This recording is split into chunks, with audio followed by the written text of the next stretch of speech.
अस्सलाम वालेकुम students. Last time हमने कोडिंग स्कीम के बारे में पढ़ा था और वो कोडिंग स्कीम कैसे काम करती है उसके लिए हमने एक छोटा सा टेबल देखा था और उसके बाद हमने जो मेमोरी में डिफरेंट कोडिंग जो वैल्यूज़ हैं वो कैसे रिप्रेजेंट होती हैं, उनके क्या मेमोरी यूनिट्स होते हैं, उसको थोड़ा सा रीड आउट किया था। अब जो हमारे पास न्यू टॉपिक है वो है बूलियन अलजेब्रा। बूलियन अलजेब्रा एक ख़ास टाइप है अलजेब्रा की और इसको लॉजिकल अलजेब्रा भी कहा जाता है। यानी कि कुछ स्टेटमेंट्स ऐसी होती हैं जो सिर्फ हिसाब किताब की नहीं होती बल्कि वो मंतक या जहानत से ताल्लुक़ रखती हैं। ऐसी स्टेटमेंट्स को हल करने के लिए जो मेथड दिया गया है, एक पर्सन ने, जॉर्ज बोली जिनका नाम है, उन्होंने ये जो मेथड निकाला है इसको नाम दिया गया है बूलियन अलजेब्रा। क्योंकि स्टार्टिंग में सिर्फ कंप्यूटर जो था वो कंप्यूटेशन करता था, उस वजह से उसको नाम कंप्यूटर दिया गया। लेकिन आहिस्ता आहिस्ता इसमें बहुत सारे लॉजिकल काम ऐड होते गए और आज ये अपने जो बेसिक काम थे उनसे काफ़ी दूर हो चुका है और हम इसको ज़्यादातर लॉजिकल काम करने के लिए और डिफरेंट इन्वेंशंस और क्रिएशन के लिए इस्तेमाल करते हैं।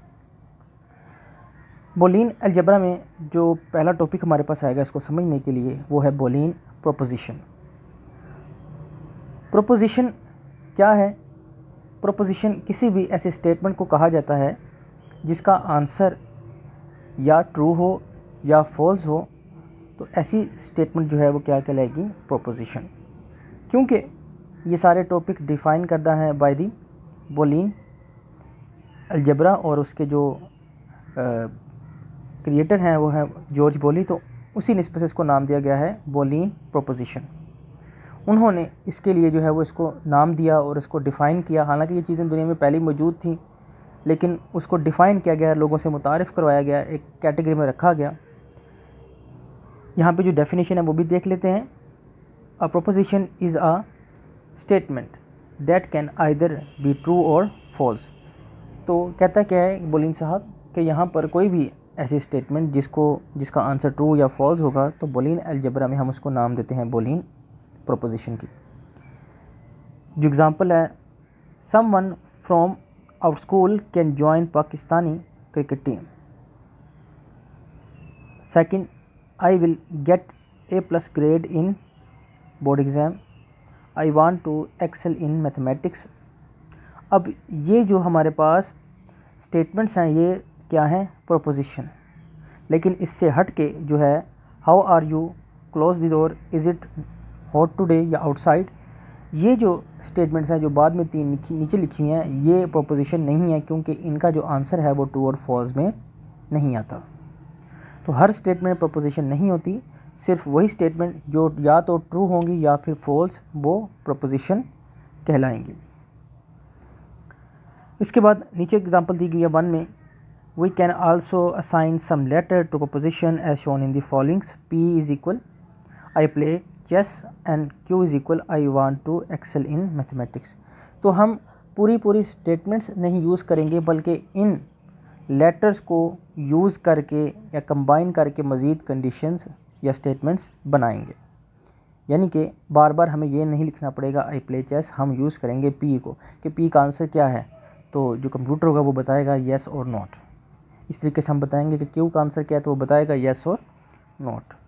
तो ये जो मेथड डिज़ाइन करता है ये है जॉर्ज बोली का और इसने उसको नाम दिया है बूलियन बूलियन प्रोपोजिशंस, और जो है वो मज़ीद इसको आसान किया है विद दी P और Q और डिफरेंट जो है वो लेटर्स के ज़रिए।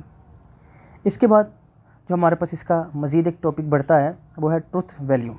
ट्रुथ वैल्यू क्या है कि अगर हम किसी स्टेटमेंट जो प्रोपोजिशन स्टेटमेंट है अगर उसका आंसर ट्रू आता है या फॉल्स आता है तो जो उसका आंसर होगा उसको नाम दिया गया है ट्रुथ वैल्यू का। ठीक है, उसका जो भी आंसर होगा वो क्या कहलाएगा? Truth value. ये ट्रुथ वैल्यू के जो आंसर हमारे पास जो आता है उसको हम 0 और 1 में लिखते हैं। जितना भी हमारे पास बूलियन अलजेब्रा होगा वो सारा 1 और 0 के ज़रिए यूज़ होगा। ठीक है, ऑन ऑफ भी कह सकते हैं आप, ट्रू और फॉल्स भी कह सकते हैं, यस और नॉट भी कह सकते हैं, और 0 और 1 भी कह सकते हैं। इसके बाद जो हमारे पास एक टॉपिक आता है वो है लॉजिकल ऑपरेटर। लॉजिकल ऑपरेटर भी चीज़ें पहले से कायनात में मौजूद थी, लेकिन उनको डिफ़ाइन किया गया, लोगों से मुतारिफ़ करवाया गया और उसको यूज़ किया गया यहाँ पर। उसमें जो हमारे पास 3 चीज़ें हैं वो हैं एंड, और थर्ड जो है वो नोट। ये 3 किस्म के लॉजिकल ऑपरेटर डिफ़ाइन है यहाँ पर। अब उससे पहले मैं छोटी सी एक्सप्लेनेशन थोड़ी सी कर दूँ ऑपरेटर के बारे में। ऑपरेटर जो है वो एक सिंबल होती है, एक अलामत होती है जो किसी भी प्रोसीजर को शो करती है। जैसे प्लस है तो प्लस एक प्रोसीजर को शो करता है जिसका नाम है एडिशन। इस तरीके से माइनस एक सिंबल है जो शो करता है सब्ट्रैक्शन को, ठीक है। इसी तरीके से क्रॉस का साइन है जो डिफ़ाइन करता है एक मल्टीप्लिकेशन मेथड को। तो ये तो हो गया हमारे पास ऑपरेटर जो किसी भी प्रोसीजर को शो करते हैं। अब हमारे पास जो लॉजिकल ऑपरेटर हैं वो हैं 3, एंड और नॉट। क्योंकि हमारा ये तमाम जो प्रोसीजर है वो लॉजिकल के ऊपर डिपेंड है। मैंने आपको पहले ही बता दिया था कि जॉर्ज बोली ने एक मेथड निकाला लॉजिकल स्टेटमेंट्स को कंप्यूटर के ज़रिए सॉर्ट आउट करने के लिए। तो अब क्योंकि हमारी स्टेटमेंट भी लॉजिकल है तो उसके दरमियान जो ऑपरेटर यूज़ होगा वो भी क्या कहलाएगा, लॉजिकल ऑपरेटर। जो ऑपरेटर मैथमेटिकली यूज़ होते हैं उनको हम अर्थमेटिक बोलते हैं। इसी तरीके से वो ऑपरेटर जो 2 वैल्यूज़ या स्टेटमेंट्स के दरमियान रिलेशन डिफ़ाइन करते हैं वो रिलेशनल ऑपरेटर्स होते हैं। तो यहाँ पर लॉजिकल एक्सप्रेशन या स्टेटमेंट्स में या प्रोपोजिशन में जो ऑपरेटर यूज़ होगा वो क्या कहलाएगा, लॉजिकल ऑपरेटर। लॉजिकल ऑपरेटर मैंने आपको बताया है कि 3 तरह के, एंड और नॉट। अब एंड क्या है? एंड का जो लफ्ज़ी मतलब है वो है और। जब एंड का ऑपरेटर 2 स्टेटमेंट्स के दरमियान या प्रोपोजिशंस के दरमियान यूज़ किया जाएगा, ये उनको कनेक्ट करेगा, तो उन दोनों का आंसर अगर ट्रू होगा तो फिर ही इस स्टेटमेंट जो कंप्लीट कंबाइंड स्टेटमेंट है उसका आंसर ट्रू या यस होगा। फॉर एग्ज़ाम्पल जो हमें एग्ज़ाम्पल दी गई है, today is Monday and I am in school. तो मैं इससे भी आसान आपको एग्ज़ाम्पल देता हूँ कि मैं कहता हूँ कि मैंने टेस्ट बनाना है आप लोगों का, तो मुझे पेन दे दें और पेज दे दें।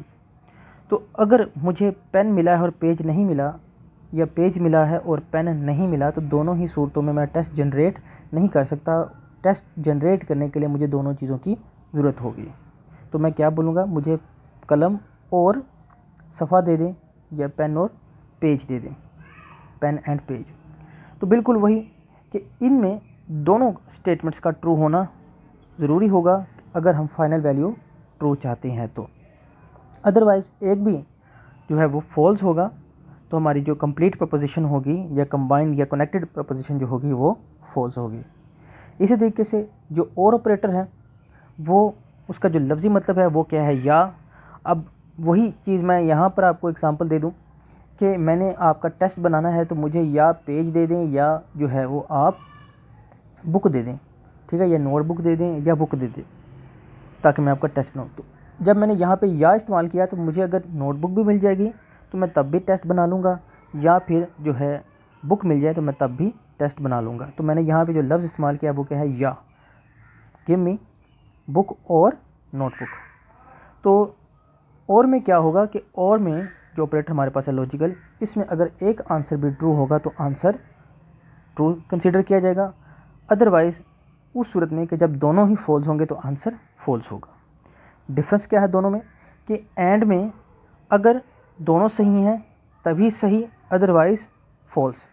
और नॉट और में और ऑपरेटर में अगर दोनों सही तब भी सही, अगर कोई एक भी सही तब भी सही, और गलत तभी होगा जब दोनों गलत होंगे। यानी कि एंड में सही तब होगा जब दोनों सही, अदरवाइज़ गलत। और जो और ऑपरेटर है उसमें जब दोनों गलत तभी गलत, अदरवाइज़ कोई एक भी सही तो आंसर सही होगा। अब हमारे पास रह गया नॉट ऑपरेटर। तो नॉट ऑपरेटर जो है वो क्या करता है, जो वैल्यूज़ को सिंपली रिवर्स करता है, नेगेट करता है, और इसका जो साइन है वो भी माइनस है। एंड का जो साइन है वो जो है वो डॉट है, जो और का साइन है वो प्लस है, और जो नोट का साइन है वो माइनस है। जो नेगेट करता है वाइस जो है वो रिवर्स करता है किसी भी वैल्यूज़ को। तो हमारे पास जो स्टेटमेंट है today is Monday and I am in school, इसका आंसर तभी ट्रू होगा जब मंडे भी हो और मैं जो है वो स्कूल में भी हूँ, अदरवाइज़ इसका आंसर ट्रू नहीं होगा। इसी तरीके से अगर टुडे इज़ मंडे और आई एम इन स्कूल, तो अगर मंडे हो तब भी कंप्लीट का आंसर ट्रू होगा, और अगर मैं स्कूल में हूँ तभी आंसर ट्रू कंसीडर किया जाएगा। इसी तरीके से अगर नॉट ऑपरेटर है तो वहाँ पर हम लगाते हैं नॉट ऑपरेटर के साथ टुडे इज़ मंडे, तो इसका मतलब क्या होगा कि टुडे इज़ नॉट मंडे। ये उस स्टेटमेंट को रिवर्स करेगा और उसका आंसर रिवर्स में समझा जाएगा। इन सब जो है वो डेफिनेशंस को ईज़िली आप समझ सकते हैं थ्रू दी बुक। आपको पेजेस शेयर किए गए हैं वीडियो में, आप उसको जो है वो स्क्रीनशॉट ले सकते हैं और इनको अच्छे से पढ़ें। मज़ीद कोई प्रॉब्लम हो तो मेरे साथ डिस्कस करें।